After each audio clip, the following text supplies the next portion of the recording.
नमस्ते विद्यार्थी मित्रों। आज हम हिंदी में पाठ तीसरा लखनवी अंदाज देखेंगे, जिनके लेखक है यशपाल जी। तो यहाँ पे आप यशपाल जी का चित्र देख सकते हो। पहले तो हम यशपाल जी का परिचय प्राप्त करते हैं। यशपाल का जन्म सन 1903 में पंजाब के फिरोजपुर छावनी में हुआ। प्रारंभिक शिक्षा कागड़ा में ग्रहण करने के बाद लाहौर के नेशनल कॉलेज से उन्होंने बीए किया। वहाँ उनका परिचय भगत सिंह और सुखदेव से हुआ। स्वाधीनता संग्राम की क्रांतिकारी धारा से जुड़ाव के कारण वे जेल भी गए। उनकी मृत्यु सन 1976 में हुई। क्या कहा, वो किसके प्रभाव में थे? तो भगत सिंह और सुखदेव जी के। और स्वतंत्रता की लड़ाई में उन्होंने भी भाग लिया था, इसलिए उन्हें कहाँ जाना पड़ा था? जेल में भी जाना पड़ा था। और उनकी मृत्यु 1976 में हुई। यशपाल की रचनाओं में आम आदमी के सरोकारों की उपस्थिति है। वे यथार्थवादी शैली के विशिष्ट रचनाकार हैं। सामाजिक विषमता, राजनीतिक पाखंड और रूढ़ियों के खिलाफ उनकी रचनाएं मुखर है, मतलब प्रमुख हैं। उनकी कहानी संग्रह में ज्ञानदान, तर्क का तूफान, पिंजरे की उड़ान, व डुलिया, फूलों का कुर्ता उल्लेखनीय है। उनका झूठा सच उपन्यास भारत विभाजन की त्रासदी का मार्मिक दस्तावेज है। अमिता, दिव्या,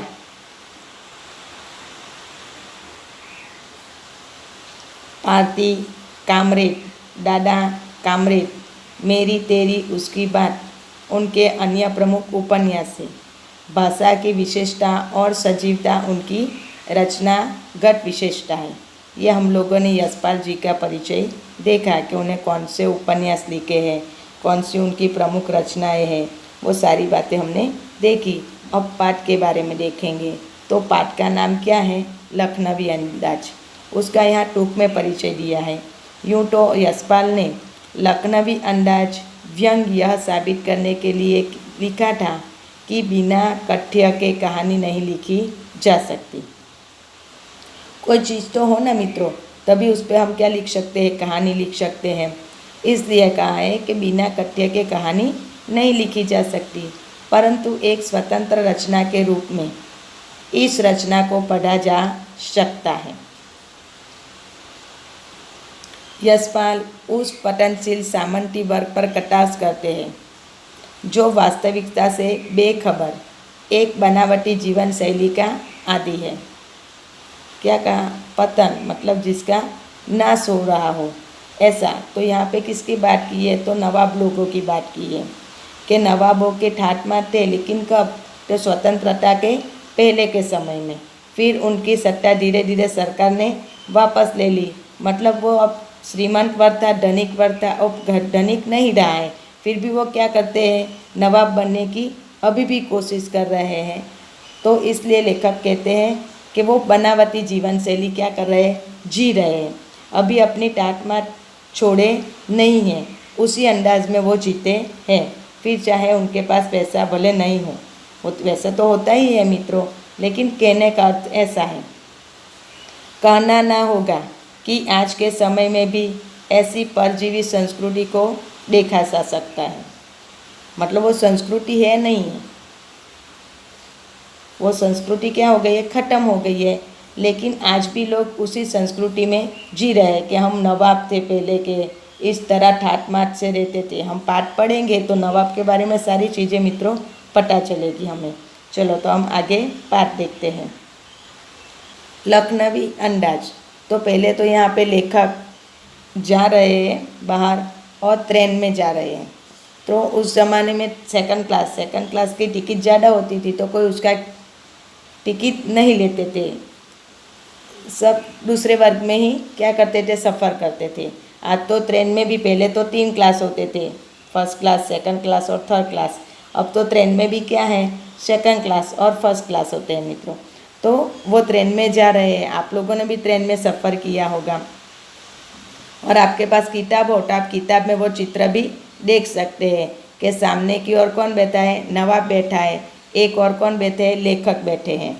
तो वो सीट को क्या कहा जाता है, बर्थ कहा जाता है। मतलब वो सीट पर आप क्या कर सकते हो, सो भी सकते हो, आराम से जा सकते हो। मूवशील की पैसेंजर ट्रेन चल पड़ने की उतावली में फुकार रही थी। मूवसली એટલે केंद्र स्थान। सूरत से ट्रेन जाने वाली है तो हम कहाँ जाएंगे, सूरत स्टेशन पे जाएंगे और जहाँ हमें पहुँचना है उसी ट्रेन में बैठेंगे, क्योंकि स्टेशन पर तो अनेक ट्रेन होगी। इसलिए कहा है केंद्र स्थान से ट्रेन चल पड़ने की क्या थी, बेचैनी थी, उतावली थी, मतलब बेचैनी थी।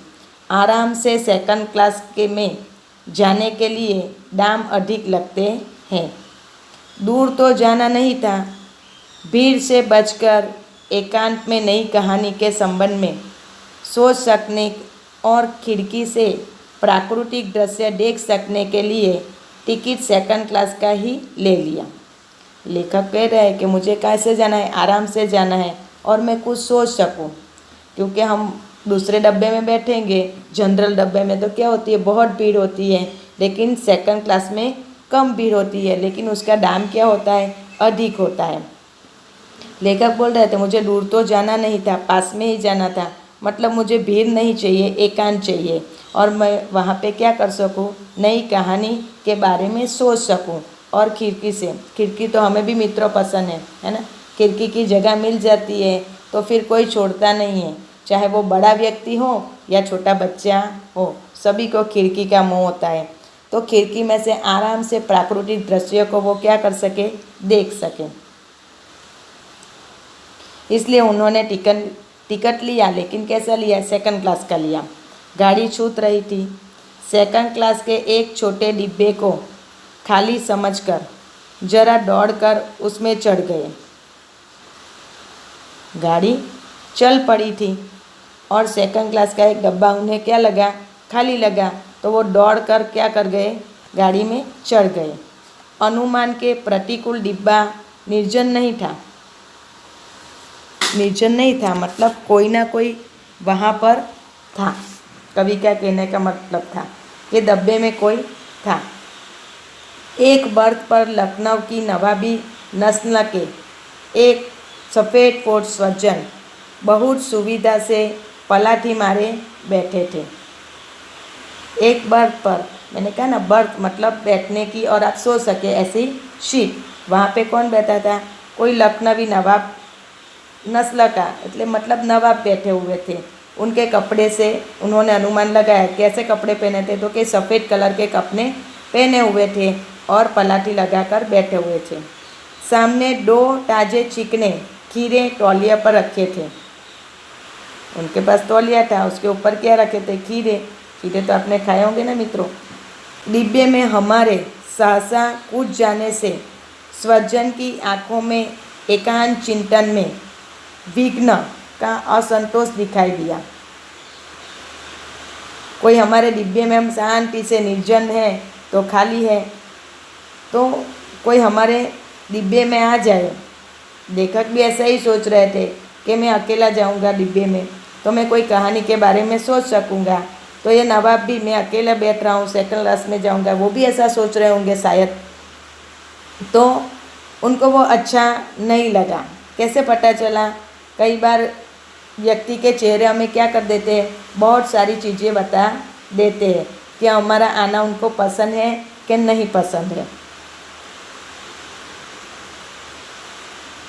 इसलिए कहा कि उनकी आंखों में एकांत चिंतन में विघ्न का असंतोष दिखाई दिया। लेखक के आने से उनको अच्छा नहीं लगा, ऐसा मालूम पड़ा। सोचा हो सकता है यह भी कहानी के लिए सूझ की चिंता में हो या खीरे जैसी अप्रदार्थ वस्तु का शौक करते देखे जाने का संकोच में हो। लेखक सोच रहे हैं कि शायद उन्हें भी क्या लिखनी हो, कहानी लिखनी हो। अप्रदार्थ वस्तु मतलब के सामान्य चीज़। खीरा कैसा है, तो एक सामान्य चीज़ है। नवाब साहब ने संगति के लिए उत्साह नहीं दिखाया। हमने भी उनके सामने की बर्थ पर बैठकर आत्मसम्मान से मैं आंखें चुरा ली। उन्हें अच्छा नहीं लगा, या तो उन्होंने क्या किया, उनसे बातें नहीं की। इसलिए लेखक कहे मैं भी उनकी सामने की सीट पर आंखें चुरा ली, मतलब उनसे बचने का प्रयास किया स्वाभिमान से। खाली बैठे मतलब कुछ काम न करना, कल्पना करते रहने की पुरानी आदत है। नवाब साहब की असुविधा और संकोच के कारण का अनुमान करने लगे। वह अब उनके बारे में सोच रहे हैं और कुछ नहीं। संभव है नवाब साहब ने बिल्कुल अकेले यात्रा कर सकने के अनुमान में किफ़ायत के विचार से सेकंड क्लास का टिकट खरीद लिया हो। किफ़ायत मतलब कम खर्च करना। किफ़ायत मतलब क्या मित्रों? कम खर्च करना। उन्होंने भी ऐसा सोचा हो कि मैं सेकंड क्लास में बैठ जाऊंगा तो मैं अकेले यात्रा कर पाऊंगा। अब लेकिन गाड़ी छूट रही थी, इसलिए लेखक ने सोचा कि डब्बा कैसा है, निर्जन है, तो वो उसी डिब्बे में चढ़ गए। पर वो डब्बा कैसा था? खाली नहीं था वो स्थान, उसमें कोई नवाब बैठे हुए थे। तो इन्होंने भी इसीलिए सेकंड क्लास का टिकट खरीदा होगा। अब गवारा न होने की शहर का कोई सफ़ेद पोश उन्हें मंझले दर्जे में सफ़र करता देखे। अब उनको अच्छा नहीं लगा कि मेरे डब्बे में कौन आ गया है, कोई दूसरा व्यक्ति आ गया है, वो उन्हें पसंद नहीं लग रहा है। अकेले सफ़र का वक्त काटने के लिए ही खीरे खरीदे होंगे और अब किसी सफ़ेद पोश के सामने खीरा कैसे खाएं? क्या कहा है? अकेले ही उन्हें क्या करना था? शायद अकेले बैठे हुए हैं। सफ़ेद पोश व्यक्ति मतलब भद्र व्यक्ति। कैसा व्यक्ति? भद्र व्यक्ति। तो ऐसे व्यक्ति के सामने खीरा कैसे खाए? हाँ, भी ट्रेन में जा रहे हो और कोई ऐसा वैसा आदमी बैठा हो तो हमारी मम्मी डांट देती है, क्या क्या कर रहे हो, आप लोगों को समझ नहीं है क्या? कैसा व्यक्ति बैठा है और उसके सामने खाना खाना, ये चाहिए वो चाहिए कर रहे हो, डांटती है कि नहीं मित्रों? तो इसी तरह नवाब साहब भी सोच रहे हैं कि अकेले सफ़र करने वाला था और अकेलेपन को दूर करने के लिए उन्होंने क्या खरीदे थे? खीरे खरीदे थे कि बैठकर खीरा खाऊंगा। अब ये भद्र व्यक्ति के सामने मैं कैसे खीरा खाऊं? हम कनखियों से नवाब साहब की ओर देख रहे थे। कनखियों मतलब मित्रों तिरछी नज़र से, और देख रहे थे। नवाब साहब कुछ देर गाड़ी की खिड़की से बाहर देखकर स्थिति पर गौर करते रहे। देखकर तो उनको तिरछी नज़र से देख रहे थे, लेकिन नवाब साहब क्या कर रहे थे? तो वो खिड़की के बाहर ही देख रहे थे। ओहो, नवाब साहब ने सहसा हमें संबोधन किया। अडाब अर्ज, जनाब, खीरे का शौक फरमाएंगे? नवाब साहब ने क्या किया? लेखक को बुलाया। अडाब अर्ज मतलब अभिवादन करना। वो लेखक क्या क्या कर रहे हैं? अभिवादन कर रहे हैं कि हम भी कुछ खाते हैं तो मित्रों हमेशा हमें क्या करना है? हमारे आसपास सभी को पूछना है कि आप खाना खाओगे कि नहीं। हाँ, ये तो ज़रूर याद रखना है, क्योंकि आपको पता है श्री कृष्ण और सुदामा की कहानी पता है ना मित्रों। श्री कृष्ण जब अपने गुरु के यहाँ शिक्षा प्राप्त करते थे, संदीपनी ऋषि के यहाँ पर, तब उनको कहाँ जाना पड़ा था? हर विद्यार्थी को जंगल में लकड़ी लेने जाना पड़ता था। श्री कृष्ण की बारी थी तो वो लकड़ी लेने गए थे। अब सुदामा को उनके गुरुजी ने भेजा, उनकी गुरु माता ने कुछ चने दिए थे। वो दोनों मित्र जंगल में मिले, बैठे हुए थे। श्री कृष्ण पेड़ के नीचे बैठे हुए थे, सुदामा शायद पेड़ के ऊपर बैठे हुए थे, और श्री कृष्ण थक जाने के कारण सो गए। तो सुदामा ने क्या किया? गुरु माता ने चना तो दिया था, लेकिन किसके लिए? दोनों के लिए दिया था, लेकिन सुदामा अकेले ही वो खा गए। और श्री कृष्ण ने पूछा कि आप कुछ खा रहे हो दादा? तो बोले नहीं, मैं खा नहीं रहा हूँ, लेकिन ठंड के बारे मेरे दांत में क्या बोल रही है, कड़कड़ाती बोल रही है। तो श्री कृष्ण ने बोला अच्छा, मैंने अभी सपना देखा होगा कि आप कुछ खा रहे हो। फिर उसी कारण उन्होंने सारे जीवन भर क्या दारिद्रता का शिकार हुए, मतलब गरीब रहे। अब जब श्री कृष्ण को मुट्ठी भर पोहा लाकर दिया, तब श्री कृष्ण ने उनके घर क्या बना दिए थे, सुवर्ण के बना दिए थे। ऐसी कहानी पता है। और इस कहानी से हमें यही सीख मिलती है कि हम जो कुछ भी खा रहे हैं, हमारे आजू बाजू कोई भी व्यक्ति है तो उसे पूछना है, और यदि नहीं है तो हमें भगवान को याद करके क्या करना है, पहला निवाला खाना है।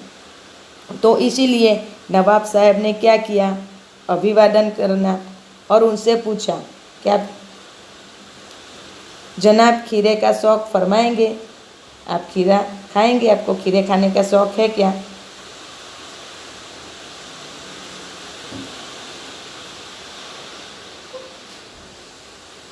नवाब साहब का साहब भाव परिवर्तन अच्छा नहीं लगा। उनके विचारों में क्या देखने को मिला, भाव परिवर्तन, मतलब विचारों में अच्छा नहीं लगा। भाप लिया, भाप लिया मतलब समझ जाना।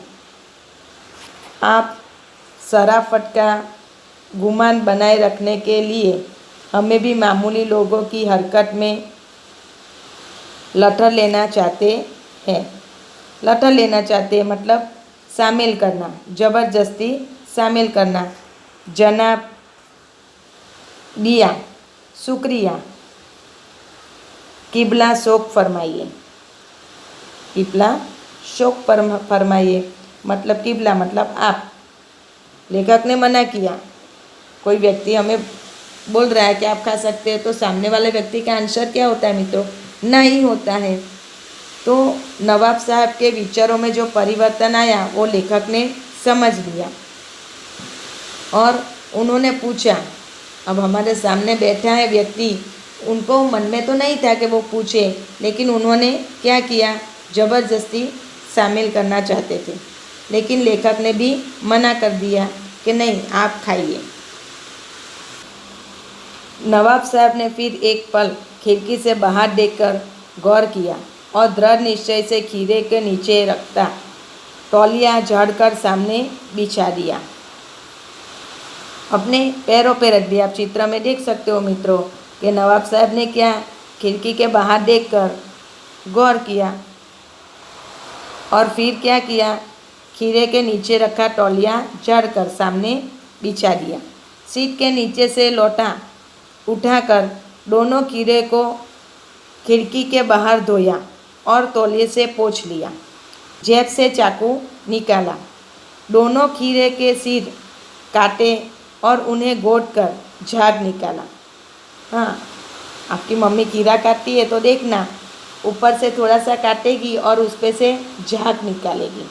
क्यों झाग निकालते हैं वो पूछना, मुझे तो मालूम है, लेकिन आप खुद पूछो तो मुझे ज़्यादा अच्छा लगेगा और वो आपको याद भी रहेगा। फिर खीरे को बहुत एहतियात से छीलकर मतलब सावधानी से छीलकर फाकों का करीने से तौलिए पर सजाते गए। करीने से मतलब अच्छी तरह से सजाना है ना। अब हम मास्टर शेफ देखते हैं तो वो कुछ भी खाना बनाता है तो वो अच्छी तरह से क्या करता है, पूरी डिश को सजाता है। उसी तरह उन्होंने भी खीरे को काट कर अच्छी तरह से क्या कर दिए, रख दिए। लखनऊ स्टेशन पर खीरा बेचने वाले खीरे के इस्तेमाल का तरीका जानते हैं। ग्राहक के लिए जीरा, मिला नमक और पीसी हुई लाल मिर्च की पूड़ियाँ भी हाजिर कर देते हैं। मतलब हम स्टेशन से गुजरते हैं, हर स्टेशन पे जाओगे तो हर जगह पे अलग अलग चीज़ मिलती है। वहाँ पे क्या मिलता है तो कि खीरा मिलता है, और जो खीरे बेचने वाले वो होते हैं वो क्या करते हैं, नमक और जीरा मिला हुआ रखते, पिसा हुआ रखते हैं, या तो उनके पास क्या होती है, लाल मिर्ची की पुड़िया होती है, वो भी देते हैं। तो खाने में क्या है और मज़ा आए। नवाब साहब ने बहुत करीने से खीरे की फाकों पर जीरा मिला नमक और लाल मिर्च की सूखी भूरकी दी। उन्होंने भी वो सारी चीज़ें क्या की, अपने खीरे पे डाल दी।